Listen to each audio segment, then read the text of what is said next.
itu sebelum direvisi.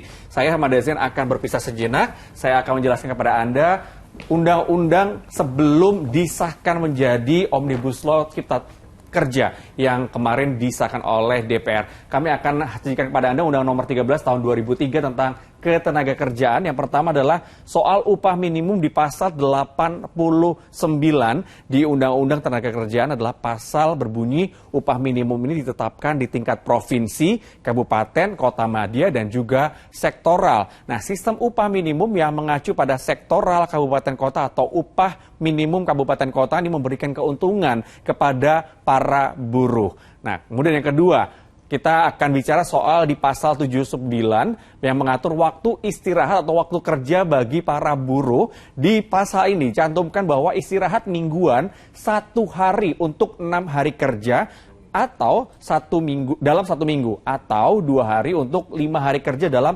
1 minggu. Nah, di pasal berikutnya, di pasal 78, waktu lembur 3 jam, ini per hari atau 14 jam per minggu. Kita bergerak ke selanjutnya, kontrak kerja. Di pasal 59, di sini tertulis bahwa perjanjian kontrak kerja paling lama 2 tahun dan hanya boleh diperpanjang 1 kali untuk jangka waktu paling lama 1 tahun. Nah, ini adalah pasal 59 soal kontrak kerja. Kita lihat ke pasal berikutnya, ini adalah pasal 156 yang menjelaskan jika terjadi pemutusan hubungan kerja, ini pesangonnya adalah 32 kali upah yang dibayarkan oleh pengusaha dan juga pemerintah. Terakhir, soal aturan tenaga kerja asing dalam pasal 42. Di sini dituliskan bahwa setiap pemberi kerja yang mempekerjakan tenaga kerja asing wajib memiliki izin tertulis dari menteri atau pejabat yang ditunjuk. Dengan kata lain, terdapat aturan yang ketat dan harus dipenuhi oleh perusahaan untuk bisa merekrut tenaga kerja asing. Dari Undang-Undang Ketenagakerjaan tahun 2003 yang belum direvisi ini, kita akan bandingkan hasilnya setelah direvisi menjadi Undang-Undang Cipta Kerja yang dimana akhirnya menimbulkan kontra di tengah para buruh.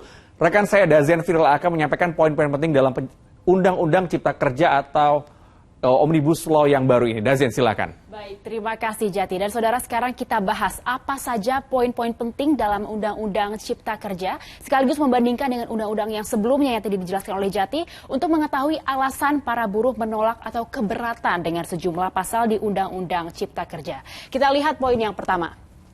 Poin yang pertama ini, saudara, adalah pasal 88 mengenai upah minimum yang dibuat bersyarat dengan memperhatikan laju inflasi atau pertumbuhan ekonomi. Sementara itu, upah minimum sektoral kabupaten kota dihapus dalam Undang-Undang Cipta Kerja. Hal ini akhirnya membuat nilai upah pekerja jadi menurun. Kemudian kita lihat poin selanjutnya, saudara, ini dari pasal 79 setelah revisi, membuat istirahat buruh ini hanya 1 hari dengan 6 hari kerja dalam seminggu. Selain itu, waktu lembur pun juga lebih lama lagi, yaitu maksimal 4 jam per hari atau 18 jam per minggu. Waktu kerja ini lebih lama dibandingkan pasal sebelum direvisi, sehingga dinilai waktu kerja buruh jadi berlebihan. Nah, kita lihat lagi poin yang selanjutnya, kontrak kerja. Ini sementara di pasal 59 setelah direvisi tidak mengatur batas waktu buruh atau pekerja kontrak. Hal ini tentu merugikan para pekerja karena tidak tahu kapan akan diangkat menjadi pegawai tetap. Dan selanjutnya, pasal yang keempat, saudara, ini mengenai pesangon pekerja atau buruh. Pasal 156 yang menjelaskan pesangon untuk pekerja PHK juga menyatakan nilai pesangonnya menurun. Kini nilai pesangon hanya 25 kali upah, dengan di dalamnya 19 bulan dibayar pengusaha dan 6 bulan dibayar BPJS Ketenagakerjaan. Dan poin yang terakhir, saudara, ini ada poin perekrutan tenaga kerja asing. Aturan tenaga kerja asing juga jadi diperlonggar karena pengusaha hanya membutuhkan RPTK atau rencana penggunaan tenaga kerja asing untuk merekrut TKA bekerja. Dan saudara, itu tadi pembeda Undang-Undang Nomor 13 tentang Ketenagakerjaan sebelum dan setelah direvisi menjadi Undang-Undang Cipta Kerja yang baru disahkan DPR kemarin.